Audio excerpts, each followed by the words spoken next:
내가 하고 싶은 대로 하지 않고 꼭 해야 할 일을 하는 것. 내가 자, 4차 산업시대, 혁명시대에 살아가는 부모의 역할. 영화 터미네이터 제네시스의 한 장면인데요. 11월 13일 유엔이 킬러 로봇을 주제로 첫 공식 회의를 연다는 거죠. 인공지능 무기가 인류에 미칠 부작용에 대한 국제사회의 우려를 반영하였지만 당장 킬러 로봇 금지로 이어질 가능성이 낮다는 전망도 나온다고 말합니다. 물리학자들이 내놓는 의견들을 보면 4차 산업혁명 시대의 이 로봇의 출현들이 재앙이다, 아니다, 희망이다 의견들이 분분합니다. 전천재 물리학자인 스티브 호킹 여러분 잘 아시죠? 그는 이 AI가 인류 문명 역사상 최악의 사건이 될 수 있다고 예견했어요. 그래서 우리는 이 AI, 이 로봇이 얼마나 인류에게 큰 위험인지 알아야만 한다고 강조를 했어요. 그리고 테슬라 CEO 일론 머스크는 AI 규제 늦으면 인류 위협할 수 있다. 결국 AI는 제3차 세계대전을 일으킬 수 있다라고 말했어요. 그래서 굉장히 AI에 대한 우려도 굉장히 높아요, 목소리가. 그런데 또 반면에 아니다, 희망이다라고 말하는 학자들도 있어요. 그래서 이 페이스북 CEO 주커버그가 AI 미래는 정말로 낙관적이다 이랬어요. 그리고 인텔 CEO 브라이언 크로제니치는 AI는 아직 유년기, 기술을 규제하기는 너무 이르다라고 말했어요. 그래서 이렇게 AI 추종자들 중에서도 낙관론자와 부정론자가 있어요. 근데 두 가지가 다 가능성이 있어요. 그래서 로봇이 우리 삶의 어느 영역까지 지배할까라고 하는 것을 우리가 좀 한번 생각해 볼 필요는 있어요. 로봇이 굉장히 많이 이제 고용이 됐어요. 직업군에 들어가 버렸어요. 그래서 계속 인류가 직업을 잃어가는 시대에 온다는 거죠. 그래서 이 일본 도쿄에 소재한 헨나 이 이상한 호텔에는 이 프론트의 업무를 담당하는 공룡 미라이쿤과 여성 로봇 에메코 짱이 손님을 맞이해서 사람을 안 쓰고 이 로봇가 사람을 접대하고 있어요. 그리고 이 캐리어짐을 운반하는 로봇 포터, 조명 제어, 일기예보 등을 도와주는 객실 로봇 추리, 이외에도 유리, 복도 등을 청소하는 로봇이 다양하게 활동하고 있어서 이 헨나 호텔은 로봇이 일하는 호텔, 이런 특징을 가지고 있다는. 벌써 우리가 살고 있는 시대가 이런 시대에 들어섰으니 제가 오늘 하루 종일 강의한 이 강의가 먼 미래는 아니라는 거죠. 그죠? 또 이 로봇이 고용한 현황을 보면 미국 샌프란시스코에 소재한 알 로프트 쿠퍼티노 호텔리어 역할을 대신한다는 거예요. 그래서 고객이 요청한 물건을 갖고 와이파이 신호에 따라 객실로 이동해서 도착하면 스마트폰으로 알리고 메시지가 전송돼요. 이러면 서비스에 고마워서 팁을 지불하면 스스로 춤을 춘다는 거죠. 이 로봇 버틀러. 아이 참나. 이제 호텔계에도 이렇게 로봇들이 진출해서 호텔에서 종사하던 사람들의 사실은 일자리들이 줄어들고 있어요. 그래서 국내에도 취업했어요. 이 감정인식 로봇 페퍼가 국내에 취업을 했는데요. 고객 안내부터 금융상품 설명까지 은행에 취업한 페퍼가 앞으로는 금융상담을 편안하게 받을 수 있을 정도로 개발된 예정이래요. 우리나라에는 9월에 입고됐어요. 가천대 길병원, 교보문고, 우리은행 등에서 지금 확대 시범 운행 중에 있다는 거죠. 그 밖에도 너무 많죠.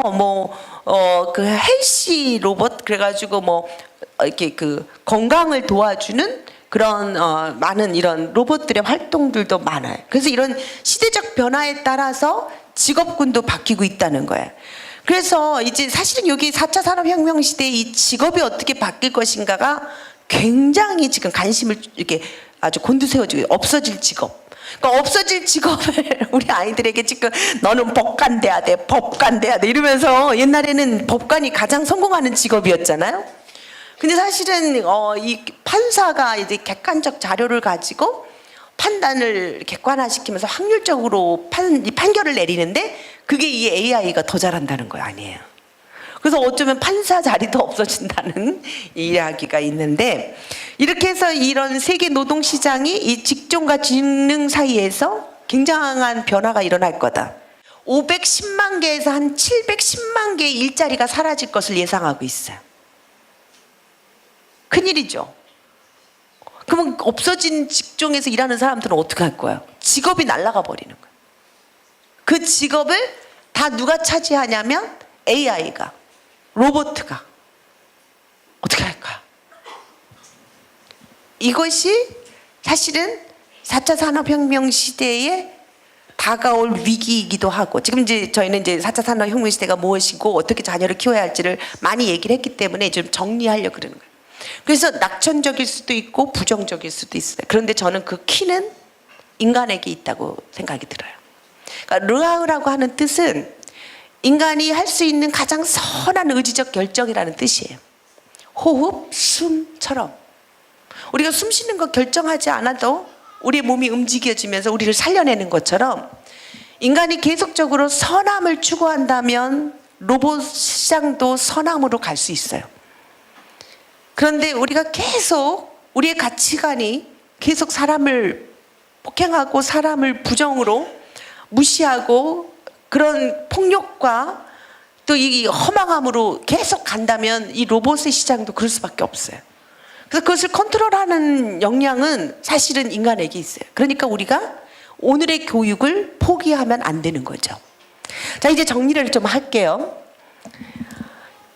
우리가 이제 미래의 인재 어떻게 양육해야 될까? 저는요, 사실은 13년 전에는 4차 산업혁명 시대를 대비한 교육이 아니었어요.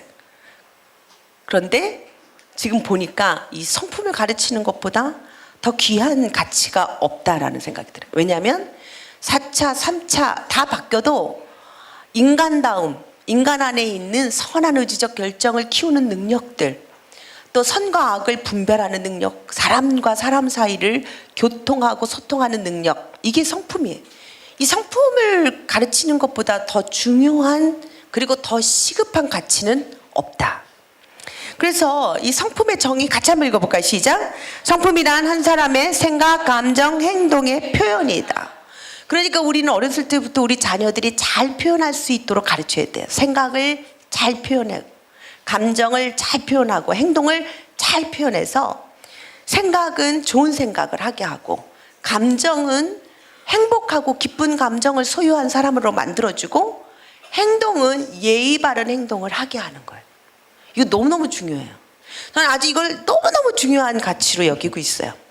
그래서 우리가 이제 매주 금요일마다 이 직스에 여기 5살, 6살, 1학년, 2학년, 3학년, 6학년 쫙 앉아가지고 이제 그 요셉, 여호수아, 다니엘 뭘 했냐면 성경에 있는 지식을 가르치는 게 아니에요.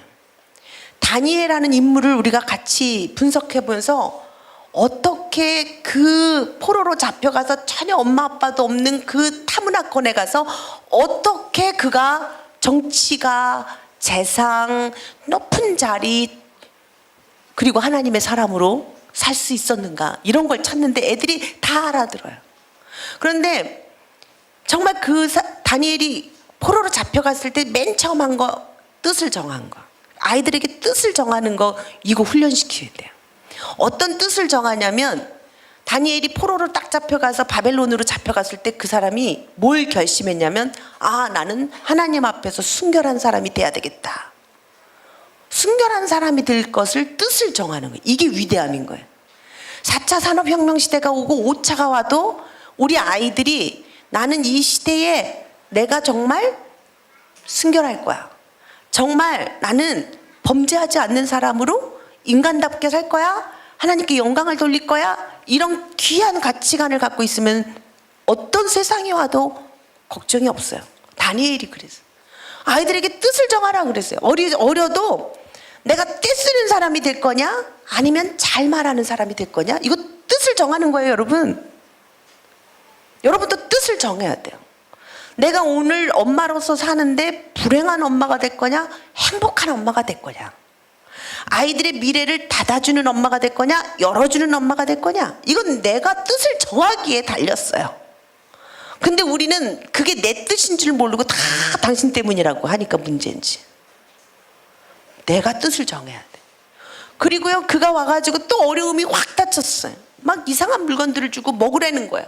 근데 막 이신에다가 막 그 다른 이상 절했던 음식들이야. 고기, 진미 막 유혹이죠. 근데 뜻을 정해서 안 먹기로 결심을 하는데 버릇없이 말한 게 아니라 예의 바르게 말했어요. 그래서 우리 애들이 5살부터 6학년까지 예의 바르게 말해요. 뜻을 정해요. 예의 바르게 말해요. 이거 너무 중요해요. 애들이 예의 바르게 말해요. 어떻게 말해요? 예의 바르게 말해요. 겸손하게 말해요. 근데 뭐라고 했냐면 나 이거 안 먹어요 이렇게 아니었어요. 열흘만 시험에서 저희가 이거 안 먹어도 야채하고 물만 먹을 테니까 저희를 허락해 주세요. 아주 겸손하게 말해요. 그런 걸 배워야 되는 거죠. 어떤 사회가 와도 나를 잘 표현하는 걸 가르쳐야 돼요. 생각을 잘 표현하고 감정을 잘 표현하고 내 행동을 예의 바르고 고상하게 잘 표현하는 연습. 우리도 해야 돼. 우리도. 왜냐면 우리 애들이 우리를 보고 배우니까. 내가